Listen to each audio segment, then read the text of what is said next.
यीशु मसीह के बहुत जलाली, बहुत खूबसूरत,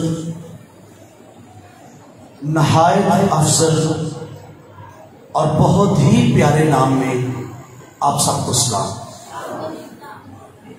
खुदावंद की शुक्रगुजारी हो जो हमें जमा करता और अपने हुजूर मुक़द्दसों में आकर इबादत करने का मौका और फजल देता है। आमीन।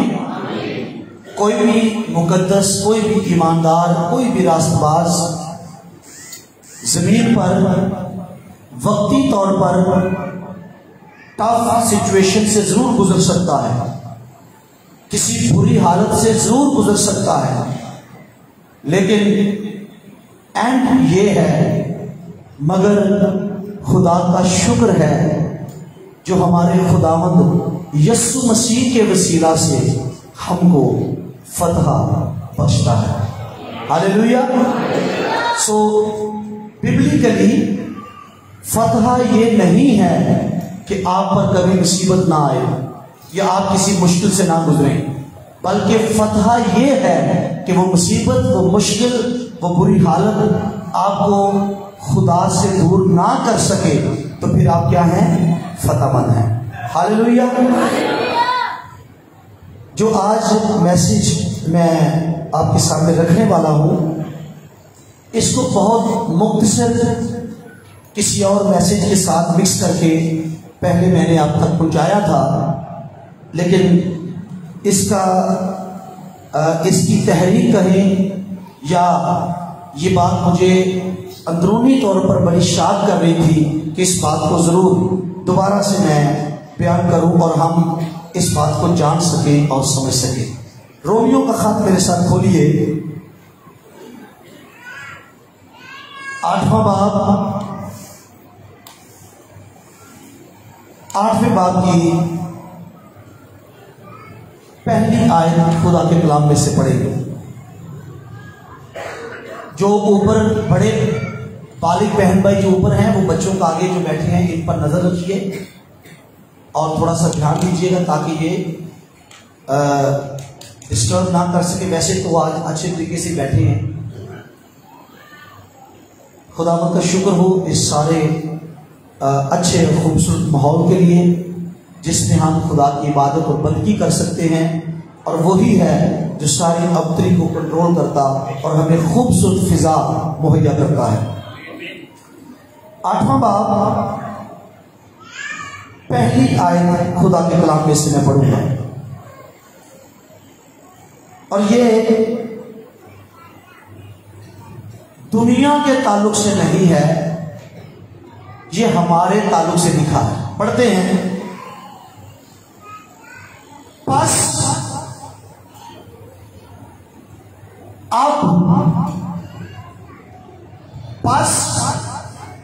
अब जो मसीह यीशु में हैं, ये उनकी बात हो रही है। बस अब जो मसीह यीशु में हैं, उन पर सजा का हुक्म नहीं। इससे बड़ी खुशखबरी क्या हो सकती है? ये बात, इससे बड़ी खुशखबरी क्या हो सकती है? बस अब जो मसीह यीशु में है, अब जो मसीह यीशु में शामिल है, उनका हाल ये है, उनकी आकबत ऐसी है कि उन पर सजा का हुक्म नहीं।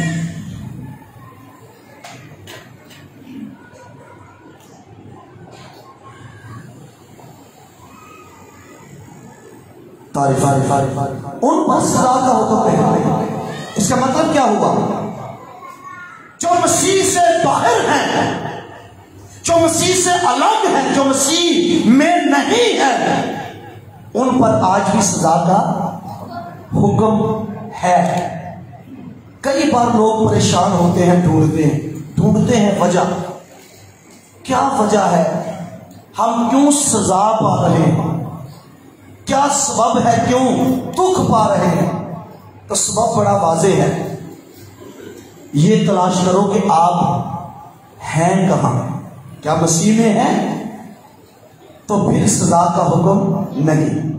अगर मसीह में नहीं हैं तो यही सबसे बड़ी वजह है। सो मसीह में होना, अच्छा ये भी समझिएगा, बात हम सिर्फ नाम के मसीही होते हैं, बराए नाम, शनाख्ती कार्ड के हिसाब से, कौमी एतबार से, और मसीह पर ईमान और उसके काम का यकीन हमें नहीं होता।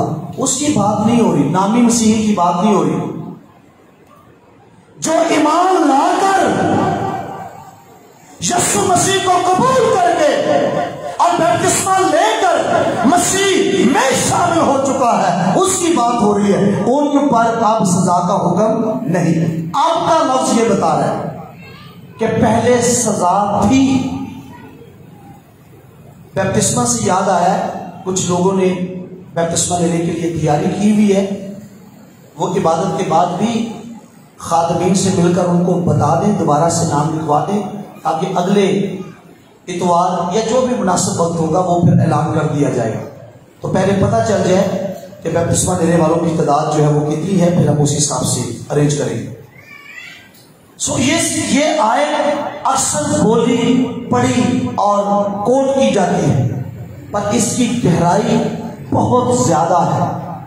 मैं कैसे मसीह में शामिल हो गया, हम कैसे मसीह में हैं, हमें कैसे उसमें रखा गया, कैसे उसमें दाखिल किया गया, कैसे सजा वाली जगह से निकालकर मुआफी वाली जगह पर हमें रखा गया, कैसे मौत से निकालकर हमें जिंदगी में डाला गया, कैसे ये सब कुछ हो गया। आज हम इस बात को देखेंगे। ये समझने के लिए कि हम मसीह में हैं, हमें आदम में होना समझना पड़ेगा। पहले क्या समझना होगा जी, कि हम पहले किसमें थे। इससे पहले कि खुदा एक नया काम करता, पूरे पुराने अहदनामे में इस नए काम का वो जिक्र करता है। मैं एक नया काम करूंगा, मैं एक जलाली काम करूंगा। तो वो नया काम पता है क्या था? क्रिएट तो वो पहले ही कर चुका था, क्रिएशन तो पहले ही हो चुकी थी। वो नया काम जो मखलूक हो चुके थे, खल्क हो चुके थे, उनको नया बनाने का काम था। मखलूक इंसान को जो बिगड़ गया था उसको रिन्यू करने का काम था। खैर जी, आदम में होना समझने के लिए हम देखेंगे खुदा ने आदम को खल्क किया। एक आदमी, पहला आदम, उसको खुदा ने खल्क किया और खुदा उसमें ऐसा सिलसिला रखता है कि वो आगे और औलाद को पैदा कर सके। सो आदम नस्ल इंसानी का रिप्रेजेंटेटिव है, नुमाइंदा है, हेड है। जब खुदा ने आदम को खल्क किया, वो आदम में हमको देखता है। तो हुआ क्या जी? गुनाह से पहले अदन में आदम रहता था, ठंडे वक्त में खुदा आता था और आदम से खुदा की बातें होती थी। गोया उसकी तरबियत खुदा कर रहा था, उसको सिखा रहा था। आदम को सिखाने वाला कोई इंसानों में से उसका बाप नहीं था, वो पहला आदमी था। इसलिए खुदा ही उसका टीचर, खुदा ही उस्ताद, खुदा से रिफाकत, खुदा से मोहब्बत, खुदा से मुलाकात, ये सब कुछ उसे आदम में हासिल था। लेकिन आदम गुनाह में गिर गया। इन सारी बातों को हम रोज सुनते हैं, जानते हैं। गुनाह में गिर गया और उसके गुनाह से नुकसान क्या हुआ? वो खुदा से दूर हो गया, उसे अदम से निकाल दिया गया। खुदा की रिफाकत पुराने आदमी से छिड़ गई, वो खुदा से जुदा कर दिया गया, खुशी के बाग से निकाल दिया गया और उसकी जिंदगी में क्या आ गया जी? गुनाह। यहां से हम समझेंगे हम पहले कहां थे। तो हम पहले कहां थे जी? पुराने आदमी आदम में। वहां कैसे थे? क्योंकि खुदा ने आदम को बरकत दी और कहा बढ़ो और फलो। जब खुदा ने आदम को बढ़ने, फलने, औलाद पैदा करने की बरकत दी तो उस सिलसिले के सबब से आगे नस्ल इंसानी और नस्ल आदम वजूद में आई। सो अब क्या हुआ है? बाइबल कहती है एक आदमी के जरिए से गुनाह दुनिया में आया और गुनाह के सबब से मौत आई और मौत सब आदमियों में फैल गई। मौत सब आदमियों में फैल गई। इसका मतलब है जब हम आदम में थे तो जो कुछ आदम का है वो हमारे हिस्से में आया।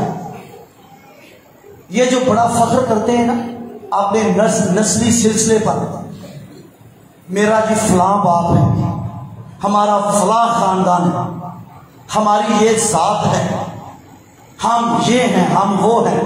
रसूल कहता है खुदा ना करे कि मैं किसी चीज पर फख्र करूं। बिन्यामीन के कबीले से जरूर हूं, फरीसी जरूर हूं, पर जितनी चीजें मेरे नफा की थी उनको मैं नुकसान समझता हूं। वो चीजें मेरे घाटे की हैं, क्योंकि जो भी मेरा नस्ली सिलसिला है मुझे आदम से जोड़ता है और आदम में होना मौत में होना है। आदम में होना मौत में होना है, क्योंकि आदम के गुनाह के सबब से मौत आई और मौत सब आदमियों में फैल गई। क्योंकि सबने क्या किया जी? जहां आप पहले थे, पुराना आदम, पुराना इंसान, अगर आप पुराने आदम से, पुरानी इंसानियत से जहां गुनाह है निकलना नहीं चाहते तो मत रोना धोना करो। ये मुसीबत, ये सजा कभी खत्म नहीं होगी, क्योंकि गुनाह की मजदूरी मौत है। सो क्या हुआ जी? आदम जिससे पहले बातें होती थी, खुदा की हुजूरी, रिफाकत, मोहब्बत, तरबियत, सब कुछ हासिल था। अब खुदा उसे कुछ भी देने को तैयार नहीं। क्यों तैयार नहीं? क्योंकि खुदा मोहब्बत तो है पर साथ वो मुनसिफ भी है। मैंने पिछली दफा जिक्र किया था किसी मैसेज में। अब आदम अगर खुदा से डायरेक्टली, बगैर किसी दरमियानी के डायरेक्टली कुछ हासिल करना चाहे या खुदा उसको देना चाहे तो ज्यादा से ज्यादा गुनाह की मौजूदगी में ज्यादा से ज्यादा जो उसको दिया जा सकता है खुदा की तरफ से, वो पता है क्या है? सजा है। सिर्फ क्या है जी? क्यों? ऐसा क्यों है? ऐसा क्यों है? पहले तो ऐसा नहीं था। पहले तो मोहब्बत थी, प्यार की बातें थी, रिफाकत थी, शफकत थी। अब ऐसा क्यों है? अब गुनाह के सबब से आदम मुजरिम ठहरा हुआ है। और खुदा ने पहले बताया था जिस रोज तूने फल खाया तू और गुनाह की मजदूरी, जो जान गुनाह करेगी सो। पर खुदा सजा देना नहीं चाहता। फजल वो कर नहीं सकता क्योंकि वो मुनसिफ है, मुजरिम को कैसे आजाद करे? सजा देना नहीं चाहता क्योंकि वो किसी की हलाकत नहीं चाहता। तो वो करे तो क्या करे? खुदा इंसान में ही कि वो मजबूर हो जाए। जो आदमियों से नहीं हो सकता वो खुदा से हो सकता है। जब आपके जहन और दिल में ये बात आए ना, महंगाई बड़ी हो गई और वाकई 3 गुना हो गई, बहुत टफ आमदनी वही है, तो जब आपके जहन दिल में ये आए पैसे थोड़े खर्चे ज्यादा, तो सिर्फ एक बात जेब में रखना, उन पैसों को हाथ में लेके ना जो थोड़े से हैं, जरूर कहना मेरा खुदा सब कुछ कर सकता है। ये आपका काम नहीं, ये उसका काम है। और जो आप कर सकते हैं वो भी जरूर करना। म्याना रवि कनात, दीनदारी कनात के साथ बड़े नफा की चीज है, पर जो आपसे नहीं हो सकता उसे खुदा के सामने ले आना। सो क्या हुआ जी? आदम खुदा से फजल हासिल करने से महरूम हो गया। गोया हम सब जो जब आदम में होते हैं, पुराने आदम में, पहले आदमी में हमारे ऊपर सजा मुतलाती है, हम गुनाह की सरिश्त वहां से हासिल करते हैं। जो कुछ आदम का है वो हमारे हिस्से में आया और पहले आदमी से हमने क्या पाया? सजा पाई, गुनाह पाया, जिबिल्लत पाई, बिगड़ी हुई सरिश्त पाई और खुदा से दूरी पाई। ये वो है जो हमें आदम में होने से हासिल हुआ। ये सब कुछ कहां से हासिल हुआ जी? आदम में। मेरे साथ एक रेफरेंस खोलकर पढ़िएगा, रोमियो 3 बाब।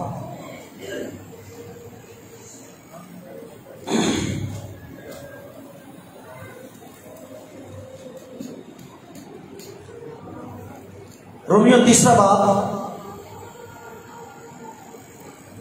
19वीं आयत।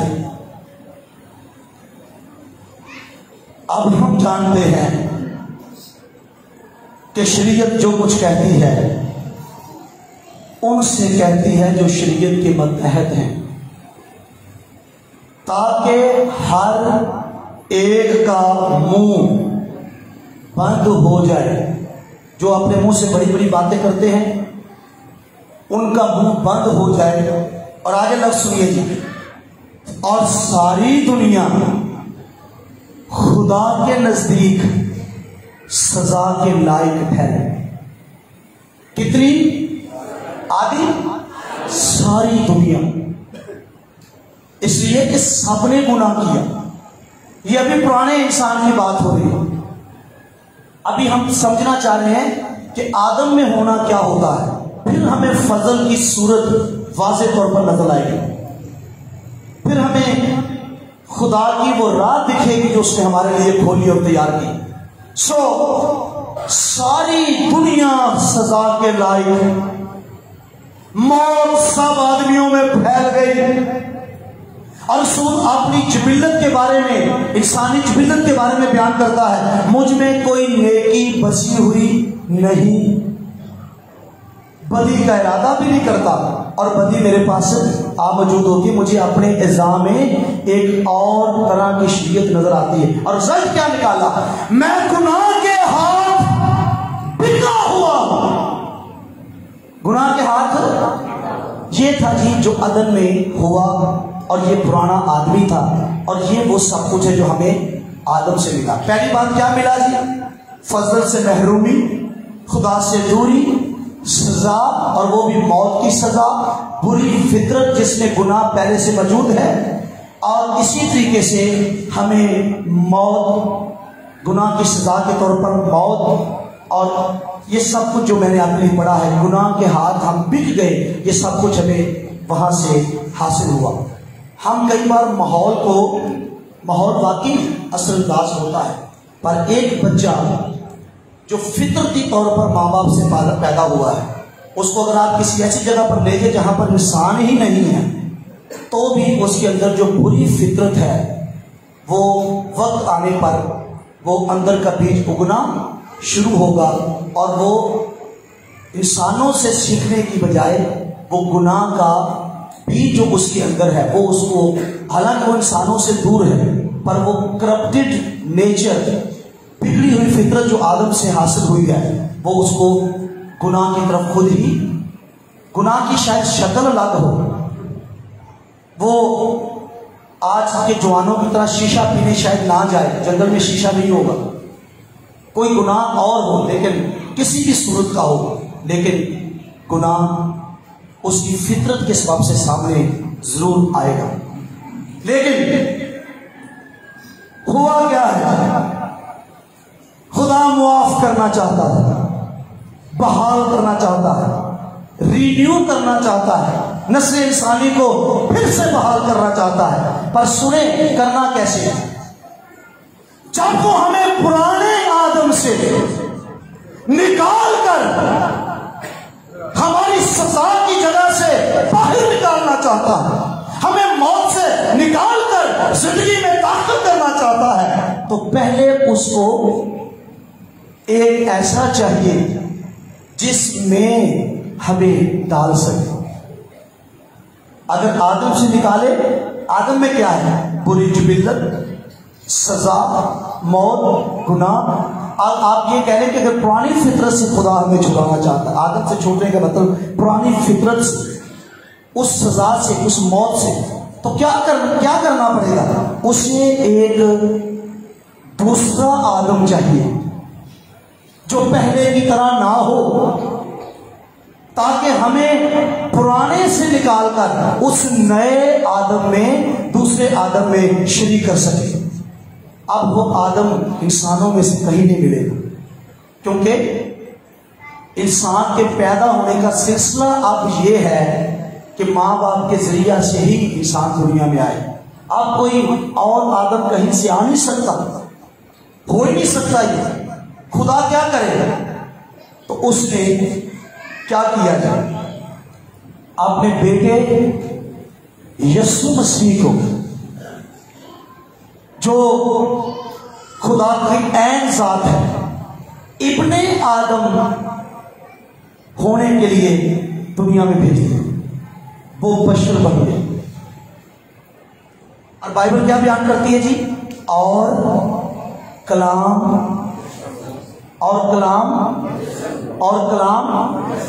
मुजस्सम हुआ। आदम जब ये खुदा का बेटा यीशु से दुनिया में आया, खुदा तो था ही अज़ल से, खुद बतौर खुदा मुकस्सम मरियम से पैदा होने से पहले वो दुनिया में था। बतौर खुदा वो पहले ही दुनिया में, कहाँ लिखा है जी? ये यूहन्ना की इंजील का पहला बाब, वो दुनिया में था और दुनिया उसके वसीला से। अब जो दुनिया में आया है तो ये इब्ने आदम कहलाया है, बशर बन गया है, इंसान बशरियत को अख्तियार करके आया है। और जब पहला आदम खुदा से बराए रास्त फजल हासिल करने से महरूम हो गया, भाई अगर बाप फजल हासिल करने से महरूम है तो बच्चों तक फजल कैसे पहुंचे? अगर आदम ही खुदा से दूर हो गया, उसकी नस्ल खुदा के करीब कैसे आ सकती है? तो खुदा ने उसका बेहतरीन इंतजाम अपने बेटे यीशु मसीह में किया। यीशु मसीह दुनिया में आया, पहले आदमी के बारे में लिखा है, इसके दिल के ख्याल लड़पन से बुरे हैं, जिस्मानी नीयत खुदा से दुश्मनी है और यह खुदा को खुश नहीं कर सकती। रोमियो के खत में लिखा है, पुरानी इंसानियत के ताल्लुक से, पुरानी इंसानियत बुरी नीयत खुदा से दुश्मनी है, खुदा को खुश नहीं कर सकती। पर इस इब्ने आदम के बारे में 2 बार आसमान से आवाज आई, ये मेरा प्यारा बेटा है, इसकी सुनो। जब ये प्यारा बेटा है तो ये नई इंसानियत जो हमने पहनी हुई है उसका नुमाइंदा है। अब क्या हुआ? जब खुदा जो गुनाह के होते हुए बराए रास्त फजल नहीं कर सकता, किसी दरमियानी के बगैर रहम नहीं कर सकता था। अब यीशु मसीह में उसने अपना रहम, अपना तरस, अपना फजल डाला। इसका मतलब क्या हुआ? आदम खुदा से फजल हासिल नहीं कर सका, पर ये हमारा नुमाइंदा, हमारा सरदार का है, खुदा का बेटा, खुदा से रहम और फजल को हासिल करता और हम तक पहुंचाता है। क्या लिखा है जी?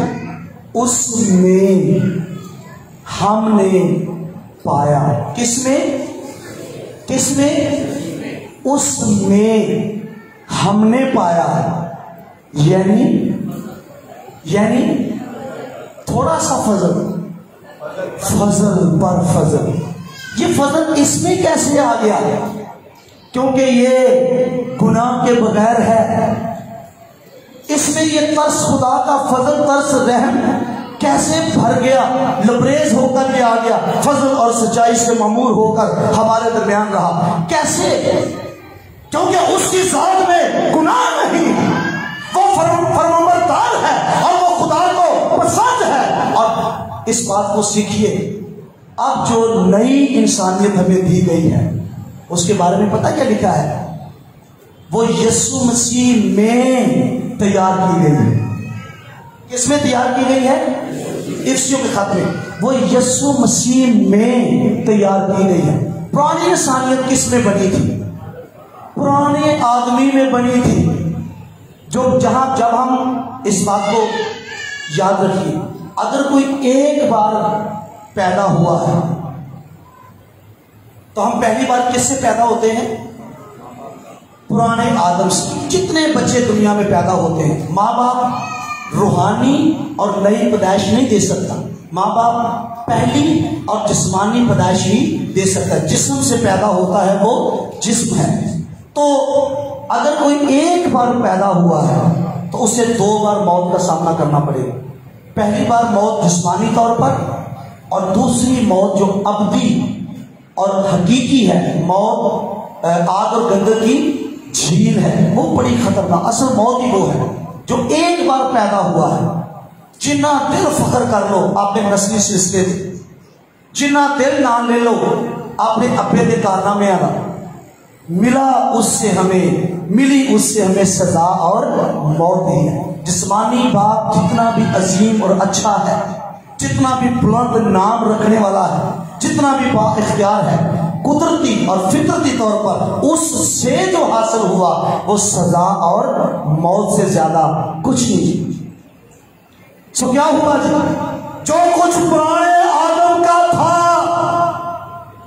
जब वो हमारे हिस्से में आया और मैं गुनाह के एतबार से मर गया, गुनाह के हाथ बिक गया, खुदा से दूर हो गया, तो जब नए या दूसरे आदम यीशु मसीह में मुझे शामिल किया गया तो जो कुछ उसका है वो भी मेरे हिस्से में आएगा।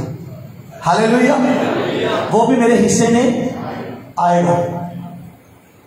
खुदा का शुक्र है, आदम जो खुदा से फजल और रहम नहीं ले सकता था वो दूसरा आदम लेने वाला हुआ।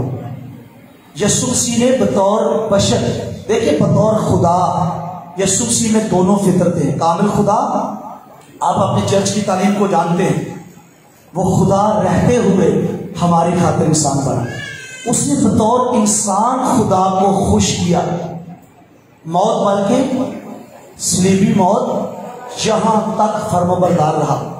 और मैं कई बार जिक्र कर चुका हूं, अगर आप ये समझते हैं कि यीशु मसीह ने इसलिए गुनाह नहीं किया क्योंकि वो तो खुदा था, तो ये कोई कमाल की बात नहीं है, या मसीह की वैल्यू को कम करते हैं। बतौर खुदा गुनाह ना करना ये तो कोई कमाल नहीं है। खुदा से तो गुनाह हो सकता ही, वो इतनी पाक जात है। कमाल ये है वो बशर बना, हमारी तरह खून और गोश्त में शरीक हुआ, वो जमीन पर रहा, पस्त हुआ, छोटा बना, खादिम बना और हमारी तरह सांपातों में आजमाया गया तो भी बेगुनाह रहा। ये कमाल है। बतौर बशर उसने कोई गुनाह नहीं किया, तो फिर खुदा को पसंद आया था कि रूहियत की सारी मामूली उसने सुकूनत करे। खुदा से वो खुदा उससे शाद हुआ और उसको उसमें उसने फजल और रहम डालकर हमारे दरमियानी उसको दरमियानी बनाया। अब उसके वसीला से हम तक पहुंचा है।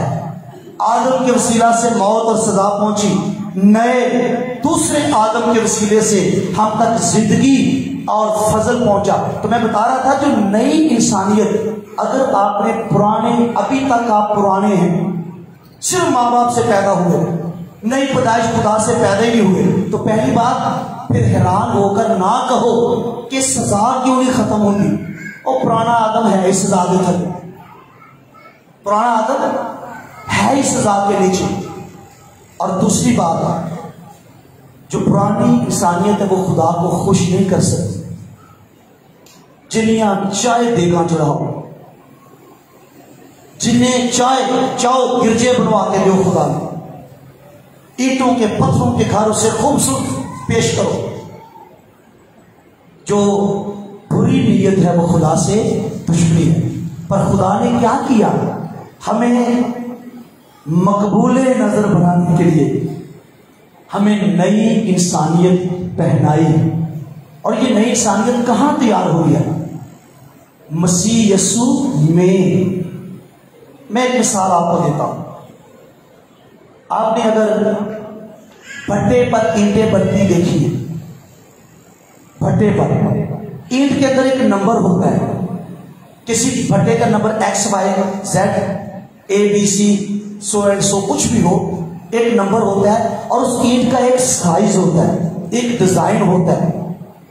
जैसा सांचा है उसमें जब गारा डालकर प्रेस किया जाएगा तो ईंट किसी और शक्ल की निकलेगी। ईंट कैसे निकलेगी? कैसे निकलेगी जी? जैसा सांचा। ये खुदा का फजल है,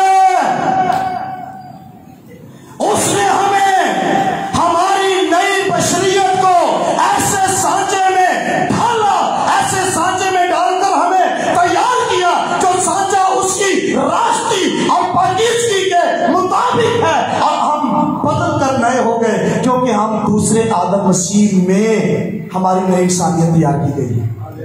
पुरानी इंसानियत खुदा को शाद नहीं कर सकी, पर ये नया आदम जो है, मेरे मुंह से ये निकल जाता है नया। बाइबल में ख्याल ये दूसरा आदम आया है, पुराने की निस्बत से नया।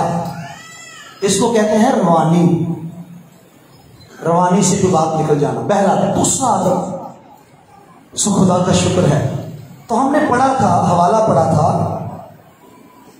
अब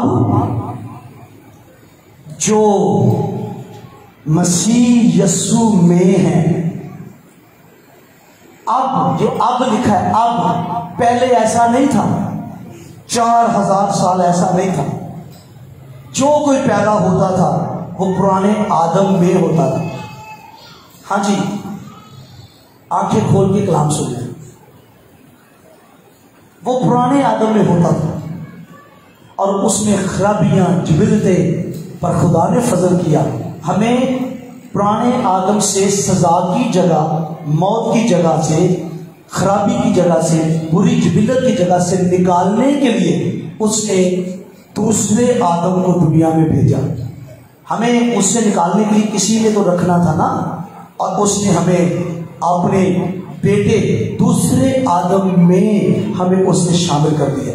जैसे पहले आदम का जो कुछ था वो हम तक पहुंचा, उसी तरह दूसरे आदम में जो कुछ है वो हम तक पहुंचा। और वो क्या क्या है, एक दो हवाला हम देखते हैं।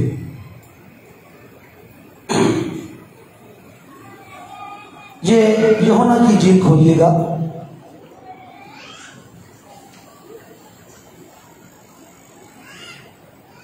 पांच 24।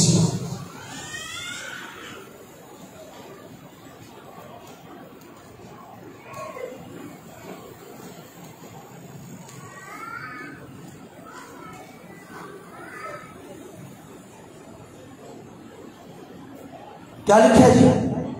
मैं तुमसे सच कहता हूं कि जो मेरा कलाम सुनता और भेजने वाले का यकीन करता है, हमेशा की जिंदगी उसकी है, उस पर सजा का हुक्म नहीं होता। आगे पढ़िए, बल्कि वो मौत से निकलकर जिंदगी में दाखिल हो गया। किस मौत से निकलकर? जो आदम के गुनाह के सबब से सब इंसानों में फैल गई थी। अब अगर कोई पुराने आदम में भी रहना चाहे और मौत से भी छूटना चाहे, नहीं हो सकता।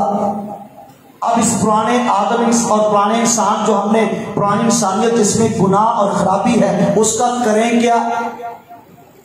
उसका क्या करें? इसका हल हमें रसूल ने बताया है। तुमने अपनी पुरानी इंसानियत को उसके कामों समेत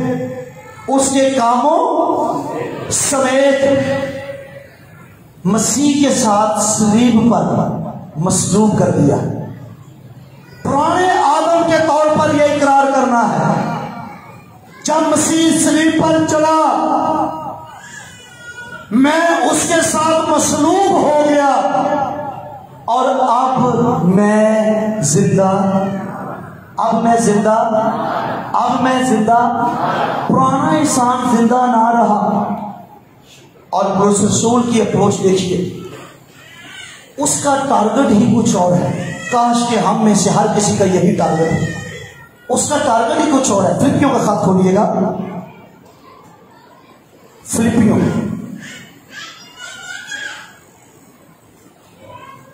सिर्फ हम रीड करेंगे 4 हवालाजात। फिलिपियों का खत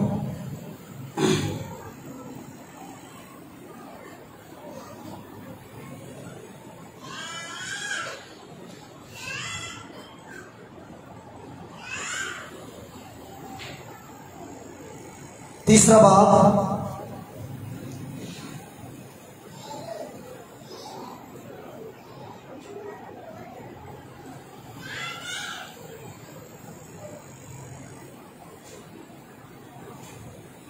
जी, मैं 1 मिनट में आपको बता रहा हूं।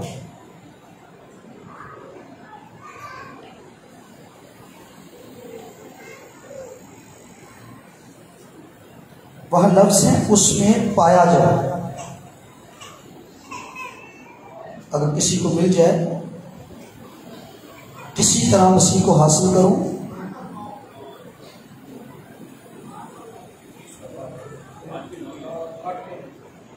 जी तीसरे बाब की 8वीं आयत। जरा देखिए रसूल के पास टारगेट क्या है।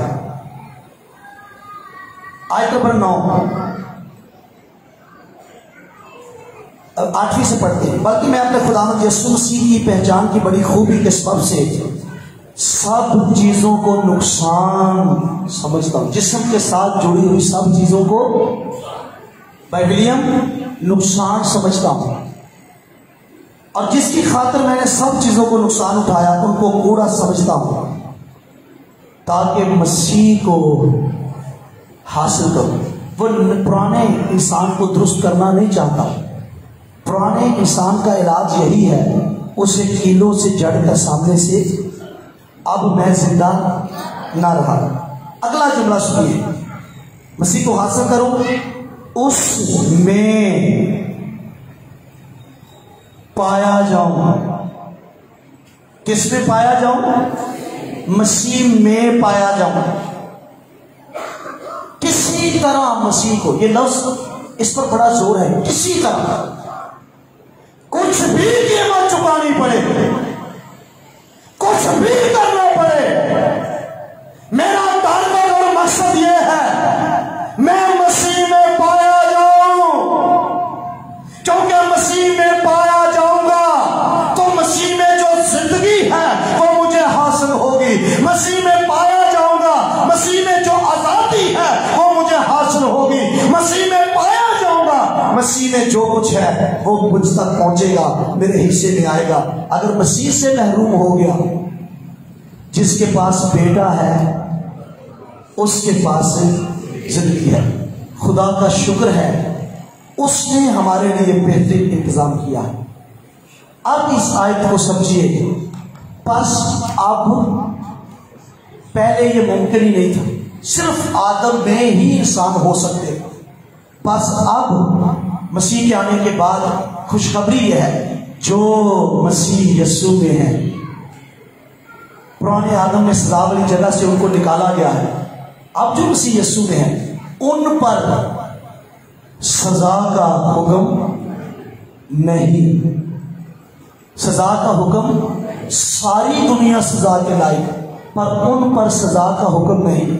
और इसके बरक्स क्या हुआ है, वो मौत से निकलकर जिंदगी में, मौत से निकलकर उस जगह से निकलकर जहां खराबी है, मौत है, गुनाह है, उससे निकलकर जिंदगी में दाखिल हो गए हैं।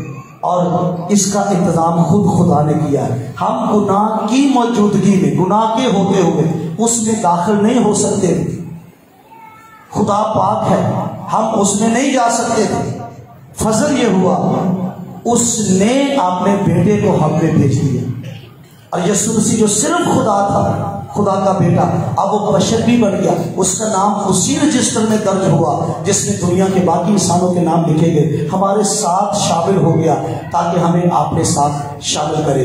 और आखिरी बात, हम किस तरह से मान जाएं, इसके लिए दो सादा सी बातें याद रखें। कलीसिया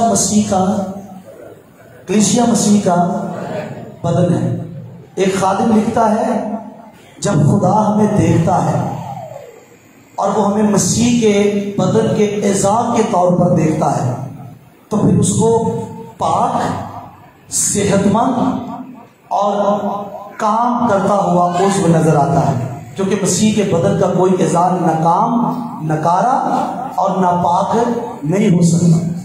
जब आप कलीसिया में शामिल हैं, जो बाइबल मुकद्दस के मुताबिक कलीसिया है, तो आप उसके बदन में शामिल हैं और गोया आप मसीह में शामिल हैं। ये बिल्कुल सादा सी बात है।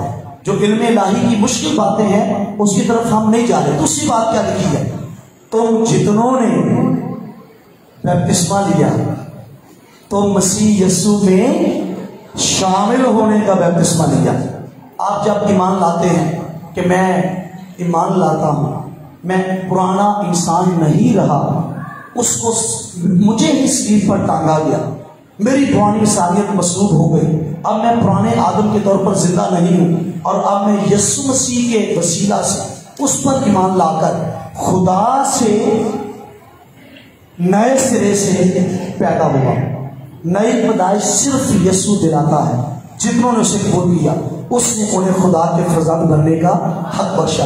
3 बार पुराने आदम का इनकार किया गया है, ना खून से, ना जिस्म की ख्वाहिश से, ना इंसान के इरादे से, बल्कि खुदा से पैदा हुए। जिन्होंने मसीह को कबूल किया, उस पर ईमान लाने के सबब से हम जब खुदा से पैदा होते हैं, तो खुदा से, आदम से पैदा होने के सबब से पुरानी इंसानियत में, खुदा से पैदा होने के सबब से जो यीशु मसीह के वसीले से है, हम मसीह में शामिल हो जाते हैं। जब आप दूसरी पैदाइश का तजुर्बा करते हैं, जो रूहुल कुद्स के वसीला से नई पैदाइश हासिल होती है, तो आप नई पैदाइश हासिल करके मसीह में शामिल हो जाते हैं। और फिर ये कलाम पूरा होता है, अब जो मसीह यीशु में है वो पुराना मखलूक है। सुन रहे हो? अब जो मसीह यीशु में है वो कौन है जी? रिन्यू, नया।